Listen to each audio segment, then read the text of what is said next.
Kabanda sanjira be kartaji dane bene beni la de pulla para dokata mama pulla para ko mamu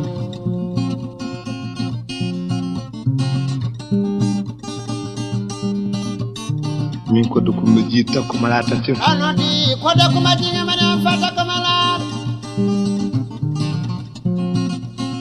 sambala bulu ba sudi mala pele ko wietna mone mon kala salminama inde mon yettode mun ko yettude Allah non haldude bandiraɓe ko fati e festival jottodiren secteur de musique traditionnelle moderne de Pular en mbawa wiide guila fuɗɗi eɗen kala foof no sifori en ƴettaɗen tan ko ɓuuri hen ko jojude kalden e bandiraɓe eɗen gandi festival jottodiren fuɗɗori koye anniversaire émission mo mbaɗanoɗen radio oxygène guila 2000 ha ɗo yarete première édition woni anniversaire émission nde waɗa bandiraɓe jooɗi micci hen mbi ɗum ɗo no wayi wadde fayida ni fotani waɗede anniversaire émission foti ko ƴewanede inde tawa so hitande nde yontimo kala ene wawi yitade en hoore mum ko ɗum saabi wiya festival jottodiren secteur de musique traditionnelle moderne de Pular ko yettude Allah no fewi guila ɗum fuɗɗi moni kala ene sikka ko kañum jeeyi moni kala nanguiri ɗum ko ɗum gueɗal muɗum sen teskima ni hay première édition ene jeeyano e yimɓe tenoruji tawtoranoɓe woni tidianane mo ganduɗa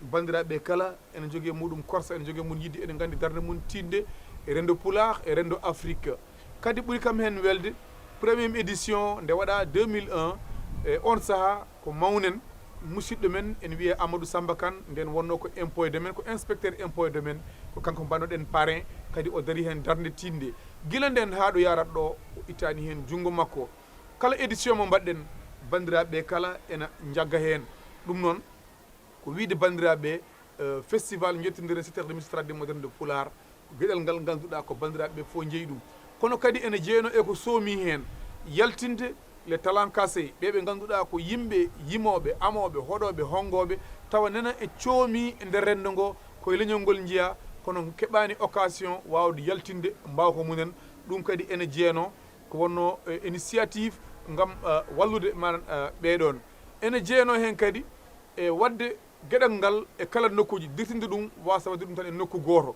ko ɗum saabi ene mbaɗi ɗum e nokkuji kewɗi e nder Dakaru ene kadi jeeyno hen aɗa andi sa ƴewim ɗo henne e nder Dakaru ko ɓurno ko hewde bandiraɓe so mbaɗa mana programme uji mbaɗa ɗum koye Dinguiré walla e école aji kono enen nde garɗen jiɗɗen ko addude facette goɗɗo wadde ɗum e saluji mawɗi wadde ɗum e saluji ɗi ganduɗa so yimɓe gaari ene jooɗo taw hay goto heɓata hen caɗele ɗum kadi mana ko yettude Allah ɗo joni eɗen mbawi wiide kala édition garɗo mbiyata ɓuuri goɗɗo on yodde ɓuuri goɗɗo o rewde lawol e paytan tan koye édition mo ganduɗa en mbaddi ɗum woni édition 2014 mo ganduɗa ko Eladji Baba Mal mbanduɗen manan parrain taw wonno mare men ko o Fatou An en jii ko hesɗi ko jaltinɗen hen woni ko meeɗa waɗede en mbaɗi ɗum hen woni holɗum ko ardi foof en mbaɗi ɗon lancement mouvement Nanka ko ɗon waɗa lancement nden ni min e hooram Eladji Baba Mal devant tout le monde wi kam Oumar Doro an min mbaɗima ambassadeur Nanka ɗum kadi ko yettude Allah ko welema mawɗo en jii kadi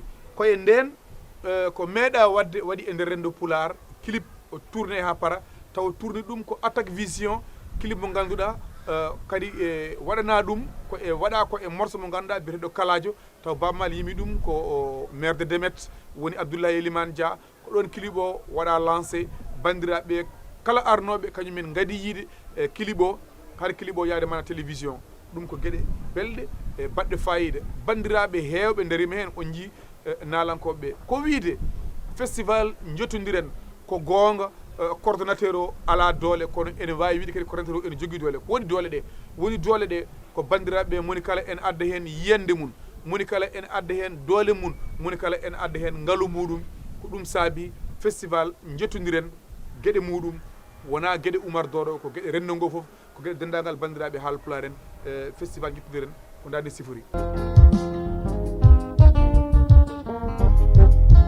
Bonsoir, soyez les bienvenus, mesdames, messieurs.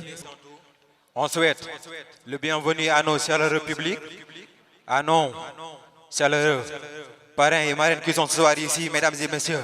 Et vous savez quoi? Eladji Baba Mal sera là ce soir ici, c'est le parrain de cet événement. Applaudissez Eladji Baba Mal. Et aussi, nous aurons aussi notre marraine ce soir ici, Madame Fatou Anne, la première adjointe au maire de Demet, la marraine. Applaudissez Madame Fatou Anne. Madame Fatou Anne, bismillah à la délégation. Et toujours pour continuer notre liste des parrains et marraines, nous avons le directeur général de la LONASE, Monsieur Amadou Sambakan, maire de Hounaré. Amadou Sambakan, bismillah à la délégation.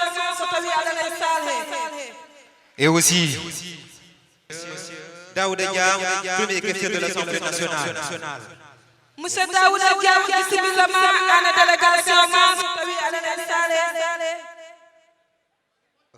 Et aussi Monsieur Farbangom, député à l'Assemblée nationale. Bandiraɓe Monsieur Farbangom, gotoy mon kala en Farbangom darde muɗum e fuutankoɓe wadde noon Farbangom ande mbima bismillah ma ɗo e sale. Madame Mariam Khan, députée à l'Assemblée nationale aussi, vos applaudissements pour ces messieurs aussi. Il sera aussi en notre compagnie, Madame Koumba Ahmedou Dem, députée à l'Assemblée nationale. Elle sera là aussi, Madame Aïssata Dia, députée à l'Assemblée nationale. Madame Aïssata Dia, bismillah à la délégation. Et vos applaudissements aussi pour Monsieur Aliou Dembe Sow.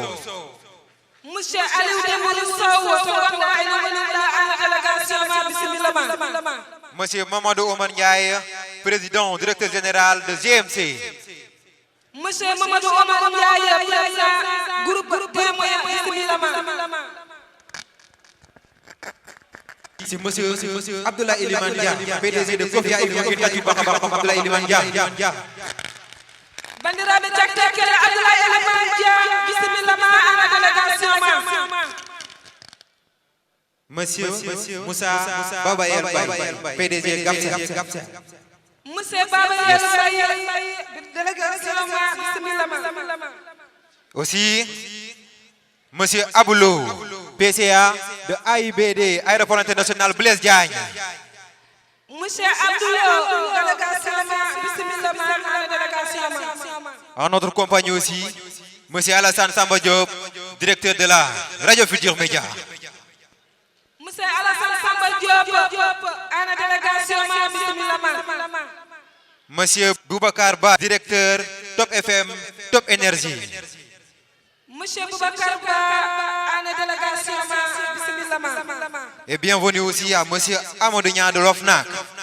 Monsieur Amadou Niang, à la délégation, bismillah. Bienvenue et merci beaucoup à Monsieur Mara Ndiaye du groupe Gold Media Afrique. Monsieur Mara Ndiaye, à la délégation, bismillah. Bienvenue et merci beaucoup au groupe Jamsouat Polel Textile. Monsieur Jamsouat, bismillah. Et bienvenue et merci beaucoup à Monsieur Mansour Dia de bijouterie Cheikh Tidiane. Monsieur Mansour Dia, à la délégation, bismillah. Merci beaucoup et bienvenue à Elifay, directeur des programmes, toujours à LCS. Monsieur Elifay, à la délégation, bismillah. Bienvenue et merci beaucoup à Monsieur Bokar Gorbalsi, conseiller à la présidence de la République. Monsieur Bokar Gorbalsi, bismillah. Bienvenue et merci beaucoup à Monsieur Ibissal, responsable politique de l'APR à Gabon. Et applaudissez Monsieur Ibissal. Monsieur Ibissal, bismillah à la délégation. Bienvenue à Monsieur Bokar Diop, Orkadjere, Zambie. Monsieur Bokar Diop, bismillah à la délégation. Bienvenue et merci beaucoup à Madame Habissou, gérante de San Automobile. Madame Habissou, à la délégation, bismillah. Bienvenue et merci beaucoup à Zakaria Diallo, Buntanda. Zakaria Diallo, bismillah à la délégation. Merci beaucoup à bienvenue à Mariam Demba Bokar, présidente de Fede Goubol. Voilà, toujours nos parrains et marraines qui sont là. Monsieur Seydou Diallo, député à l'Assemblée nationale, vos applaudissements pour Monsieur Seydou Diallo.